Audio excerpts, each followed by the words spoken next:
नमस्कार। मैं हूं रविकांत। पिछले एपिसोड में हमने कहा था कि अगले एपिसोड में कांग्रेस की स्थापना क्यों हुई थी इसकी चर्चा हम करेंगे। इसके बारे में हम बताएंगे कि कांग्रेस पार्टी को स्थापित करने वाले लोग कौन थे, इसकी स्थापना हुई क्यों थी। पहली बात यह कि कांग्रेस को स्थापित करने वाले अंग्रेज़ थे। कुछ रिटायर्ड आईसीएस ऑफिसर्स ने, आईसीएस जो आज का आईएएस है वो अंग्रेज़ों के ज़माने में आईसीएस कहा जाता था।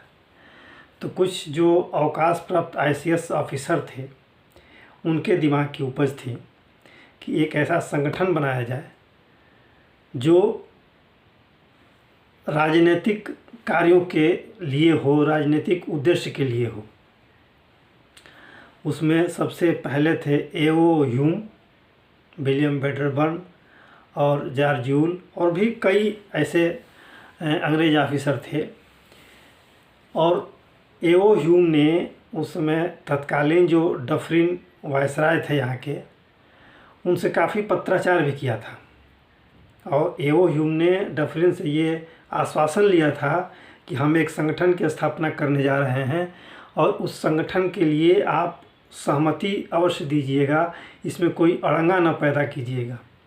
और डफरिन की सहमति के बाद इस संगठन को स्थापित करने के लिए तेज़ी से काम होने लगे। अब ये सवाल पैदा होता है कि आखिर क्या वजह थी कि कांग्रेस की स्थापना की गई।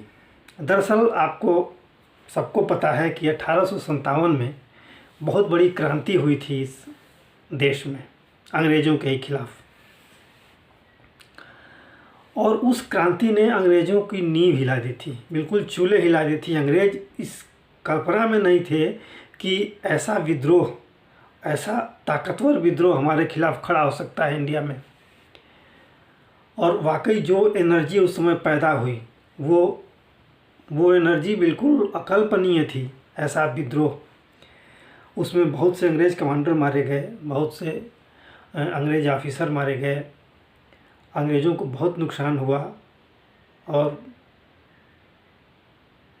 अंग्रेज़ों की सेनाओं का नुकसान हुआ। और विद्रोह बहुत बड़ा था। उसकी अब शब्दों में उसका बयान करना, अगर उसको विस्तार से अगर कहा जाए तो ये कई एपिसोड लगेंगे और बड़ा लंबा वृत्तांत हो जाएगा।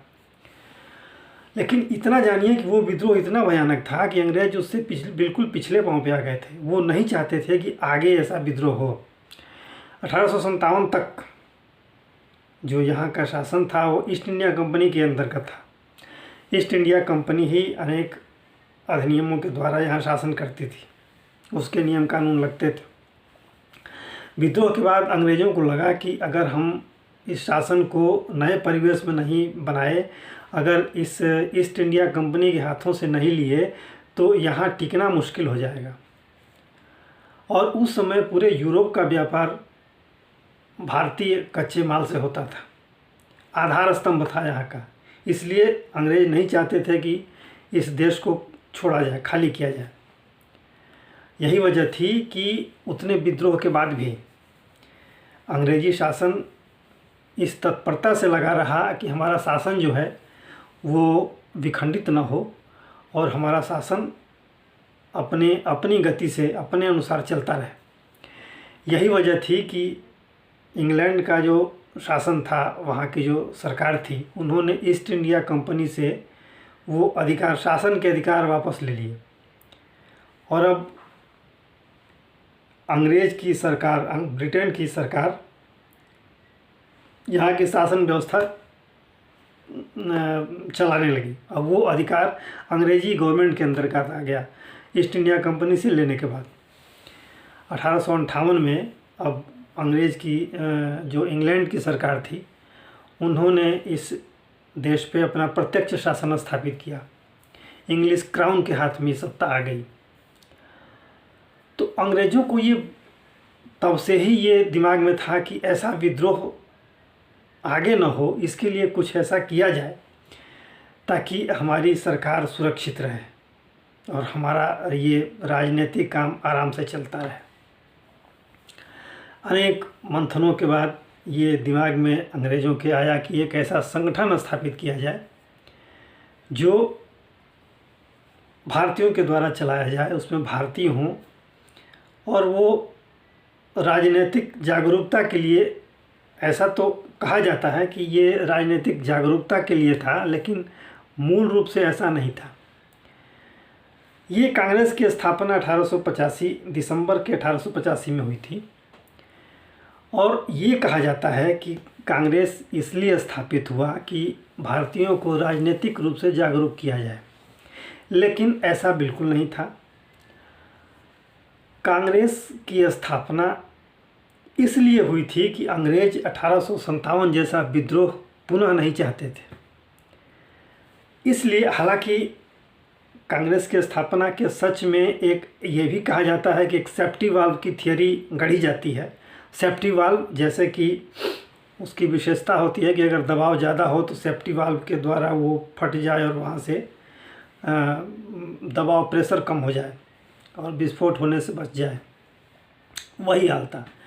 भारतीयों के बीच जो आक्रोश है अंग्रेजी शासन के खिलाफ, उस आक्रोश को कोई ऐसा मंच हो, कोई ऐसी जगह हो, कोई ऐसा संगठन हो जिसके माध्यम से वो आक्रोश निकलता रहे और अंग्रेजी शासन पे कोई दबाव, अतिरिक्त दबाव या आक्षेप न आए, ऐसी व्यवस्था स्थापित हो। एक सेफ्टी वाल्व की थियरी ये चली जाएगी, लेकिन सिर्फ सेफ्टी वाल्व की थियरी हो ऐसा नहीं था। अंग्रेज़ों के सामने एक बड़ी समस्या ये थी कि 1857 के विद्रोह के बाद बहुत से अंग्रेज ऑफिसर भारत आने से कतराते थे। वो नहीं चाहते थे कि भारत आएँ, शासन में उनकी भागीदारी हो। तो उसके लिए अंग्रेज़ों को एक बड़ी समस्या थी कि शासन के लिए वैसे योग्य ऑफिसर कहाँ से लाएं। तो अंग्रेज़ों के एक वर्ग ने ये सुझाव दिया कि भारतीयों से ही ऐसे लोग तैयार किए जाएं जो हमारे शासन में राजनीतिक उद्देश्य हों या प्रशासनिक उद्देश्य हों, हमारे काम आए। तो उसके लिए क्या किया जाए, तो उसके लिए इस संगठन का उपयोग किया जाए, और वही हुआ। कांग्रेस की स्थापना इन्हीं उद्देश्यों से हुई थी। सेफ्टी वाल्व की थियरी एक बहुत छोटी थियरी है, हालांकि इसको इनकार नहीं किया जा सकता। सेफ्टी वाल्व की थियरी भी सच थियरी है, और अपने सुरक्षा के लिए ये संगठन, कांग्रेस की स्थापना अंग्रेज़ों ने की थी। लेकिन उसके साथ ये भी था कि अंग्रेज़ ये चाहते थे कि एक राजनीतिक वर्ग ऐसा तैयार किया जाए, इस तरह से जागरूक किया जाए कि वो हमारे शासन के कार्यों में सहयोग करे और जनता के आक्रोश को थामे। उस जनता के आक्रोश को यहाँ एक व्यक्त करने का मंच मिल जाए, ताकि जनता का आक्रोश हमारे ऊपर सीधे ना आकर के वो आक्रोश उन मंचों से निकल जाए, और अंग्रेज़ों को भी ये लगे कि हमारा शासन सुचारू रूप से चल रहा है, और वो भारतीयों की बात सुनने का उन्हें मौका मिलेगा। भारतीयों को लगेगा कि हमारी बात भी अंग्रेज़ सुन रहे हैं। इसके साथ इस संगठन के माध्यम से जब हम लोगों को जागरूक करेंगे तो एक ऐसा वर्ग तैयार होगा जो भारत में तो पैदा हुआ, लेकिन विचारधारा से और व्यवहार से बिल्कुल अंग्रेज़ों की तरह है। इस वजह से अंग्रेज़ों ने इस संगठन के माध्यम से समाज को जागरूक करना शुरू किया। लोग जुड़े, बहुत से आधुनिक शिक्षा प्राप्त लोग थे जो कि कांग्रेस से जुड़े, और बहुत से ऐसे लोग थे जो प्राचीन शिक्षा प्राप्त भी थे, लेकिन वो भी इस कांग्रेस से जुड़े, इस संगठन से जुड़े, और जो हर प्रत्येक वर्ष दिसंबर के महीने में ही कांग्रेस के अधिवेशन होते थे भिन्न भिन्न शहरों में, उनमें लोग भाग भी लेते थे। जो कांग्रेस का पहला अधिवेशन 1885 में हुआ था, उसमें 72 लोग भाग लिए थे, और ये संगठन सुचारू रूप से चलता रहा। और इसमें बहुत से भारतीय भी ऐसे आए, भारतीयों में भी ऐसी जागरूकता आई कि बहुत से भारतीय थे जो कि ICS की परीक्षा उत्तीर्ण किए और ICS की नौकरियां की, लेकिन फिर बाद में अपने देश प्रेम के कारण, अपनी देश के प्रति भावना के कारण उन्होंने ICS से इस्तीफ़ा दिया और भारतीय राजनीति में प्रवेश किया, लोगों को जागरूक किया, और अंग्रेजी शासन और भारतीयों के बीच एक इस तरह का वातावरण तैयार किया कि भारतीयों के मुखर प्रतिनिधि होकर के, विशेष सहयोगी होकर के उन्होंने भारतीयों की आवाज़ अंग्रेज़ों के सामने उठाई और आगे जा कर के काफ़ी आंदोलनों में ये लोग भाग भी लिए। वो अलग विषय है, उसकी चर्चा अलग है। तो कांग्रेस की स्थापना जो थी वो मूल रूप से अंग्रेज़ों ने स्थापित की थी, अपनी सुरक्षा के लिए स्थापित की थी और एक ऐसा वर्ग तैयार करने के लिए स्थापित की थी जो उनके शासन में सहयोग करे, राजनीतिक रूप से भी, प्रशासनिक रूप से भी। भविष्य में ऐसा हुआ भी। प्रारंभ के जो 15 से 20 वर्ष थे, उस कांग्रेस संगठन में ऐसे उदारवादी भारतीय जुड़े जो मूल रूप से वो ये कहते थे कि हम अंग्रेज क्राउन के प्रति समर्पित हैं, हम उनसे विद्रोह नहीं चाहते, लेकिन हम भारतीयों का ख्याल रखा जाए और शासन में भागीदारी दी जाए। स्वशासन की मांग की गई। पहले जो आरंभ के 20 वर्ष थे उनमें से अगर 15 वर्षों को निकाल दें तो 15 वर्षों के बाद, लगभग 12 से 15 वर्षों बाद ऐसी स्थिति बनने लगी कि लोग स्वशासन की मांग, स्वराज की मांग करने लगे और भारतीयों की भागीदारी स्थापित करने के लिए आवाज़ उठाने लगे कि शासन में भारतीयों की भागीदारी होनी चाहिए। और इसके लिए बाद में अंग्रेज़ों को अलग अलग समय पर अलग अलग अधिनियम ले आने पड़े, उसमें भारतीयों को अधिकार दिए गए। सबसे पहला जो अधिनियम आया वो आया 1885 के कांग्रेस के स्थापना के ठीक 7 वर्षों बाद 1892 में, जिसमें प्रांतीय और केंद्रीय असेंबलियों का विस्तार किया गया। 4 भारतीयों को उसमें शामिल करने का अवसर दिया गया। हाँ, ये बात अलग थी कि उसमें पूरक प्रश्न पूछने का अधिकार नहीं था, वोट देने का अधिकार नहीं था, लेकिन हाँ शामिल किया गया। तो इससे लगा कि भारतीयों को भी लगा कि हाँ हमारी भागीदारी बढ़ रही है। लेकिन अंग्रेज़ों का मुगालता तो 10 वर्षों में ही, जैसे ही स्थापित हुई कांग्रेस 85 में और 95-96 आते आते अंग्रेज़ों का मुगालता काफूर होने लगा था। उनको लगने लगा था कि ये संगठन आगे जाकर के हमारे विरोध में होगा, क्योंकि उस कांग्रेस के साथ ऐसे राष्ट्रवादी नेता जुड़ने लगे जिन्होंने खुले तौर पर स्वराज और स्वशासन की बात माननी शुरू कर दी, उसकी मांग करने शुरू कर दी। और 1905 के बाद से ये कांग्रेस राष्ट्रवादी नेताओं के आने के बाद एक आंदोलन का रूप लेती गई। हाँ, आज की कांग्रेस से वो अलग थी। हम आज की कांग्रेस की बात नहीं करते। आज़ादी के बाद तो कांग्रेस का स्वरूप ही बदल गया और एक समय के बाद तो ये, और वर्तमान जो कांग्रेस है वो किसी एनजीओ से ज़्यादा नहीं है। आज की कांग्रेस तो उस समय की कांग्रेस से बिल्कुल ही भिन्न है। उद्देश्य कभी अलग नहीं हुए। उद्देश्य आज की जो कांग्रेस है उसका भारतीय समाज से कोई मतलब नहीं है, भारतीय राजनीति से कोई मतलब नहीं है। एक परिवार की अवधारणा को लेकर चलती है ये कांग्रेस, और आगे क्या होगा पता नहीं। लेकिन वर्तमान कांग्रेस का यही है कि कांग्रेस आज भी उस परिवार से अलग होकर के कभी विचार नहीं करती। समाज के बारे में स्पष्ट इसकी दृष्टि नहीं है।